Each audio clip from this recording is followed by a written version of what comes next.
All right, guys. So I got a couple different updates here for y'all on the outgoing Biden administration, the incoming Trump administration, and the latest on the Gaza ceasefire situation. So let's go ahead and jump into it here, starting off with Joe Biden sitting down here with MSNBC and making a pretty wild admission given the circumstances. Let's go ahead and jump into this clip here. When I went to Israel, immediately after their attack by Hamas, 8 days later, whatever it was. And I told them we were going to help. And I said, but Bibi, I said, you can't be carpet bombing these communities. And he said to me, well, you did it. You carpet bomb, not his exact words, but you carpet bomb Berlin. You dropped a nuclear weapon. You killed thousands of innocent people because you had to in order to win a war. I said, but that's why we came up with the UN. New deals by which what we would do relative to civilians and military. So he was comparing 21st century war tactics, battle tactics, with World War II. Well, what he was really doing is he was going after me for saying you can't indiscriminately bomb civilian areas, even if the bad guys are there.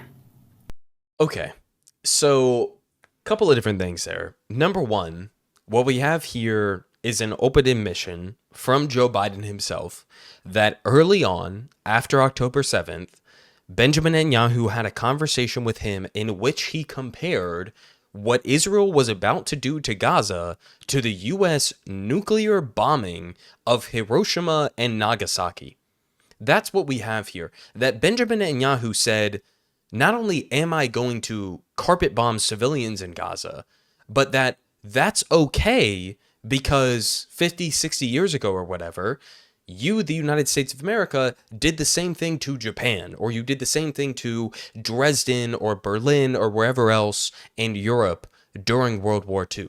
So we have an open admission here from Joe Biden that he had confirmation from the Prime Minister of Israel that they were going to violate U.S. and international law, and therefore that Biden continuing to send weapons to them as they began this genocide, that he was then going to be violating international and U.S. law by sending them those weapons. That's the admission that we have here from Joe Biden. On top of that, he also brings up, accurately so, ironically, that after World War II, we created the United Nations, we set forward some sort of standards that we were all supposed to follow when it came to warfare. That you're not supposed to indiscriminately bomb civilians. You're not supposed to do carpet bombing in that kind of way. Not only because it's, number one, not effective, but also because it's, number two, immoral, right? If you are indiscriminately targeting innocent men, women, and children, that is immoral, that is wrong. We should have some sort of an international body to hold people accountable who violate those rules. He brings that up in the same breath as he is sort of justifying what Israel has been doing to Gaza. Now, keep in mind, this is the same Joe Biden who represents the same U.S. government who has been on a full-blown onslaught against the United Nations, against the International Criminal Court, against the International Court of Justice, against any international mechanism that could possibly hold Israel or their counterparts accountable for their war crimes that they have committed inside of Gaza, inside of the West Bank, against Palestinians broadly. So, for him to recognize that the whole reason we created the United Nations, the whole reason that we created some sort of international standards for how you should fight a war in order to prevent the atrocities of World War II, for him to then turn around and bring that up in a conversation about Israel, in a conversation where he is referencing the Prime Minister of Israel, and then for him to 15 months later continue to send weapons to that government, this is as utterly deranged as you could possibly imagine. This is Biden as cognitively impaired, as decrepit, as senile as he may be. This is him admitting, yes, I'm fully aware of everything that's going on, and I still decided to be fully complicit in it every step of the way. That's what he's admitting here. Now, in terms of the comparison to Hiroshima to Nagasaki, we got some new images out of Gaza as this sort of, I guess, temporary ceasefire is sort of taking form right now. We'll get to a little bit of video of the hostage exchange here in a minute, but as pointed out here by Sean McCarthy, he says, if it looks like Hiroshima, that's because Israel has dropped the equivalent of 4 atom bombs on them in terms of tonnage. And these are the sort of images that we are getting out of Gaza now. Now, you guys tell me, we'll move on to a couple other images here. You guys tell me as we scroll through this, whether or not this looks like a targeted war against Hamas militants, whether or not this looks like precision strikes, right? The most moral army in the world. Look at this. This is northern Gaza. This is specifically the Jabalia refugee camp.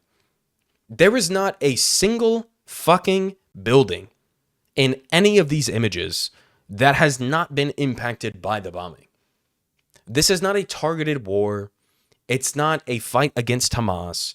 This is what it looks like when your goal from the outset is utter and complete extermination, is to make life impossible in any given area. That's what this looks like, to me at least. You guys tell me if you see this differently. If you see this as a targeted war against militants. It looks to me as though they have flattened everything within sight to the ground. That's what this looks like to me. Now, we also have here some reporting from Jeremy Scahill as well as Sharif, who point out that, you know, as I've covered on this channel numerous times before, the Gaza Hamas Ministry of Health numbers that we have been getting in terms of casualties, the death count, that it's a drastic underestimation because we don't know how many people have been left under the rubble. We don't know how many people who have died by tangential effects as a result of Israel restricting medical supplies or other potential, impacts to this. And here we have the first report showing a little bit of that effect here as people are able to return to areas that they previously were not able to get to. And as pointed out here by Sharif, he says, the Ministry of Health bulletin today says that the confirmed Palestinian death toll grew by 122 over the past 24 hours. 122 over 24 hours. Now, for the first time, 62, which I believe is like basically half of that death count there, of the bodies have been recovered, meaning that with the ceasefire, Palestinians are returning to neighborhoods and found them in the streets or under the rubble. So again, this is just to give you a little bit of a perspective in terms of the underestimation of the official death count, the official casualty count inside of Gaza. That now we have 122 deaths in 24 hours, and 62 of them are people who have basically stumbled upon the dead bodies of relatives or friends or unknown personas who they have happened to stumble across in areas that Israel has been. Now, as emphasized there by Jeremy Scahill, he says in the coming days and weeks, Palestinians are going to discover a horrifying number of people killed by Israel in Gaza, but whose bodies could not be recovered because of the siege. There are many thousands of people who are missing. The Hamas Ministry of Death stats are very low. Now, I've covered numerous studies from the Lancet, from other sources as well. Now, the official report from the Gaza Ministry of Health is still roughly around like 45, 50,000, 55,000 who have been killed. I wouldn't be surprised if that number is as high as 100,000, 200,000. Given the levels of destruction that we are seeing in images like that, it would be shocking if the number is even close to the 50,000 estimate that we are getting from official sources. But we continue here. We also have reporting here from Dropsite News where they say that Palestinians who are currently given the ceasefire conditions returning to their homes are discovering skulls with direct gunshots to the head, executed in cold blood by the IDF. Now, I'm going to show this to you guys. I don't know if this is potentially going to get this video demonetized or removed from YouTube or whatever else the case may be, but this is one of those circumstances where I feel like I have to show you guys the direct evidence of what we're actually talking about here. And these are the videos. These are the videos. These are the images. We have skulls that have been found in parts of Gaza that people are now returning to. In this case, it looks like you have 2 bullet holes directly to the temple area and then the back of the skull as well.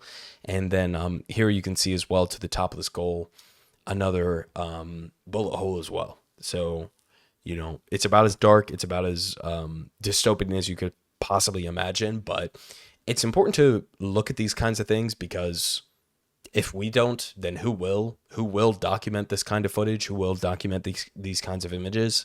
This is the kind of shit that we're seeing out of Gaza now, as people are returning back to the areas that they were ethnically cleansed from. So we continue here. Now, I hope that, again, this video is still up on YouTube, but we'll see, I guess, when I go to try to upload it. Now, we also move on here because we have Dropsite News showing a little bit of imagery here of the initial hostage trade-offs, the initial hostage swaps that are currently going on here. As they point out here, Israeli military and Shin Bet confirmed in a joint statement the handover and arrival of Romi Gonen, age 24, Emily Damari, age 28, and Doron Steinbrecher, age 31, at an initial reception point in southern Israel. This marks the first release under the ceasefire agreement that began earlier today. So here we can see what looks to be some Hamas militants here surrounding a vehicle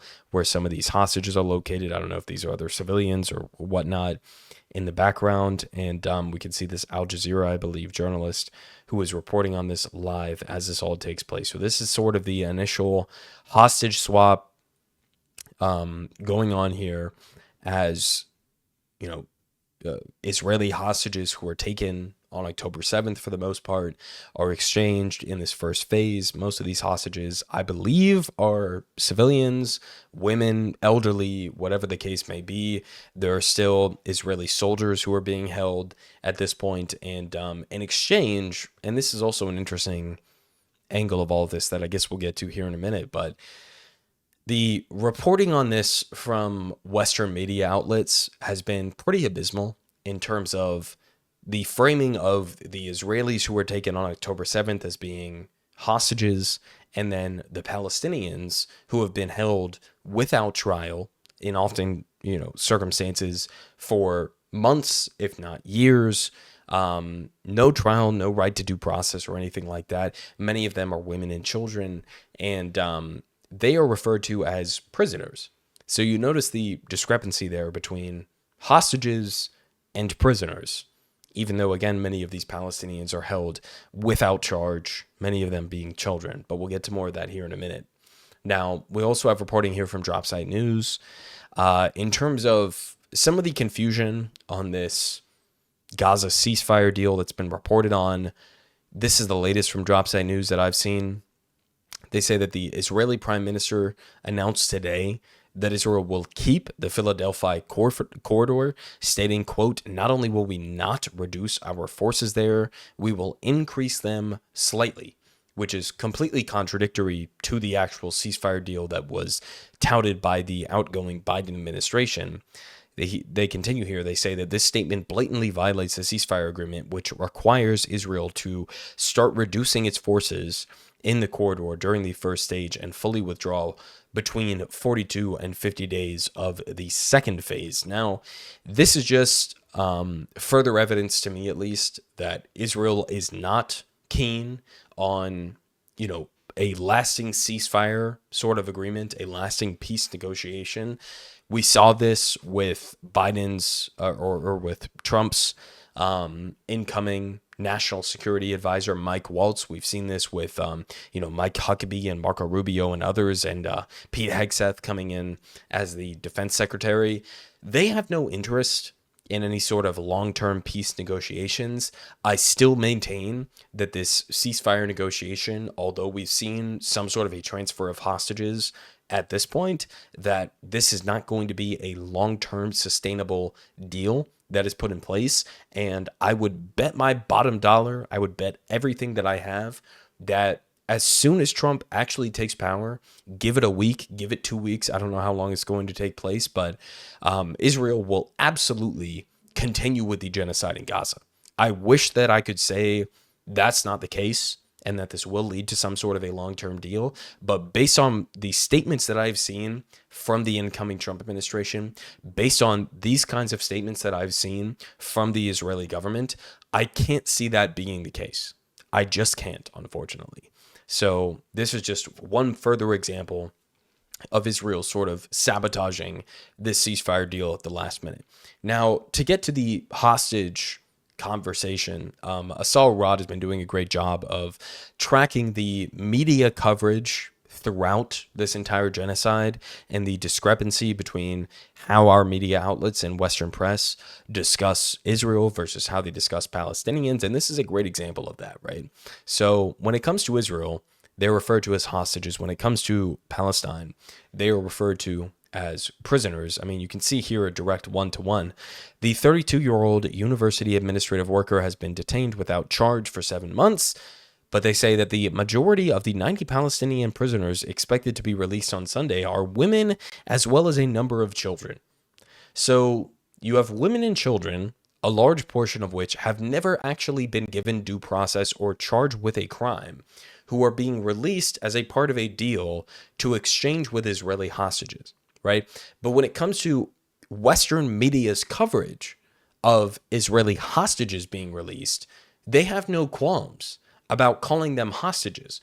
But even though Israel has taken hostage thousands and thousands of people, even just since October 7th, they still call them prisoners, as if there's some sort of a validity to arresting women and children without charge, right? As if there's some sort of a discrepancy here, as if the nature of Palestinian people inherently makes them prisoners, right? They cannot be hostages because Israel is our best buddy.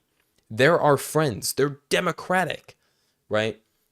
And they believe in the same ideals as us. So they couldn't possibly be taking hostages. But yet, that's exactly what they're doing. Now, this other person here, Tariq, pointed out that he was listening to NPR, and one of their presenters, I mean, this is just unreal, described Palestinian children who are being due to release from the Israeli prisons and torture dungeons, most of whom are held without charge or trial, and they refer to them as Palestinian males who are minors, otherwise known as children. Palestinian males who are minors. Think about that.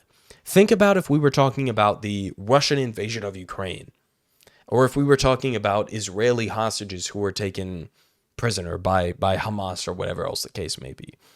Would they ever use this kind of language if it was in any other situation other than Palestinians? No, of course they wouldn't. Palestinian males who are minors. You're talking about fucking children here. That's what you're talking about. Now, we also had this pointed out here by Ofer Kasif. And credit to him for the work that he does in trying to push back against domestically the Israeli fascist movement here. He points out, he says, gangs of settlers have started to pogrom Palestinian villages in the occupied West Bank, torching houses, cars, and roads. And as he points out here, these vicious settler terror attacks are met with complete impunity by Israeli authorities. The international community must enforce accountability on its own and bring these violent racist criminals to justice. If their flames of hatred are not vanquished, it will engulf us all.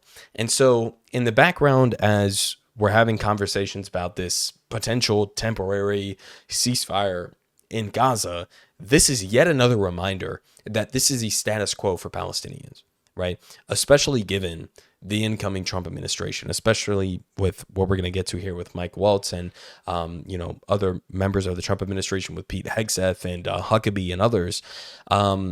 This is what Trump promised to his pro-Israel donors, right? When he took $100 million from Miriam Adelson, that wasn't for nothing. That was for Israel to be allowed with impunity to have Israel annex the West Bank, as they call it, Judea and Samaria. That was what the promise of the Trump administration was for the pro-Israel donors that backed him to the tune of hundreds of millions of dollars, right? So the incoming Trump administration, I mean, they're taking power. He's already the president now, as I speak to you guys today. Took power at 12 p.m. today, Eastern Standard Time. This is what we can expect. So anybody who is sort of trying to give him credit in terms of like, oh, he came in and he signed this ceasefire deal and whatever, it's going to be great, hunky-dory moving forward. No, it's not. No, it's not. If anything, the ceasefire deal is not a real ceasefire deal. It's a temporary pause in the fighting, after which, once Trump fully takes power, Israel will be able to continue with the genocide in Gaza. They will absolutely be able to ramp up with total and complete impunity the ethnic cleansing in the West Bank. And Israel, as well as Trump, will show their true colors to the rest of the world. Now, whether or not any sort of critics of Trump or critics of Israel will actually call him out as this is happening, I have my doubts about that. But that's why, channels like this exist, is that no matter the administration, whether it's Trump, whether it's Biden, whether it's a Democrat, whether it's a Republican, we are going to call these things out. And we are going to do our best to hold them accountable for the crimes against humanity that they are responsible for committing. So there are your updates for today. We have the outgoing Biden administration, the incoming Trump administration, the potential ceasefire updates. And I'll have to keep you guys updated as we go in the next couple of days. So I'll have more videos on the TikTok ban, on Trump's inaugural speech that I just watched today. So expect more tomorrow. But for today, that's what we have. Let's remind ourselves of Biden's legacy, because the burning images that you see on your screen here, the images that we covered earlier in this video, this is Biden's legacy here. Let's not let him live that down. Politic guy has the best politic. Believe me, no one does it like him.